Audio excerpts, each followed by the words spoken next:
দাদা মুস্তফা মীর ফয়সাল মুজাদ্দিদি সাহেব। কেননা তিনি এমন এক মহাকামেলের আওলাদ, তিনার পবিত্র দেহ মোবারকে এমন এক মহাপুরুষের রক্ত প্রবাহমান, যিনি এই স্বাধীন বাংলার শ্রেষ্ঠতম মহাকামেল, শ্রেষ্ঠতম আল্লাহর ওলি, যাকে আমরা বলি বিশ্ব ওলি খাজা বাবা শাহ সুফি সৈয়দ আল্লামা মাওলানা ফরিদপুরি কুদ্দুস আসিরুল আজিজ সাহেব। সেই 1354 বাংলা থেকে এই অজপাড়া আক্রোশী গ্রাম, এই সদরপুর থেকে আমার কেবলাদার হুজুর সত্যের মিশনের কাজ তিনি শুরু করলেন।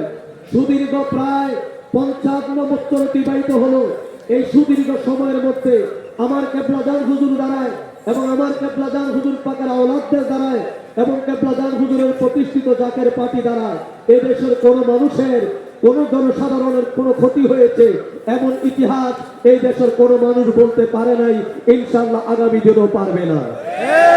কথা বলুন ঠিক কিনা?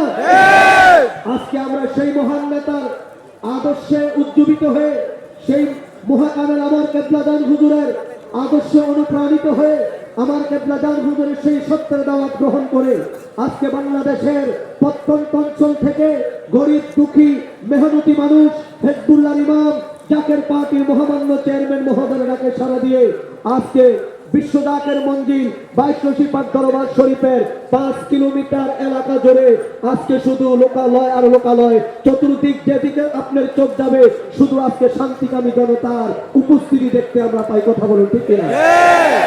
যতটুকু আয়োজন করা হয়েছিল এই দেশের এই বিশ্ব উরুস শরীফ তথা বিশ্ব ইসলামী মহাসম্মেলনের মেহমানদের জন্য, আমরা দেখেছি ইতিপূর্বেই গত রাতেই সমস্ত প্যান্ডেলগুলো কানায় কানায় ভরে গিয়েছে।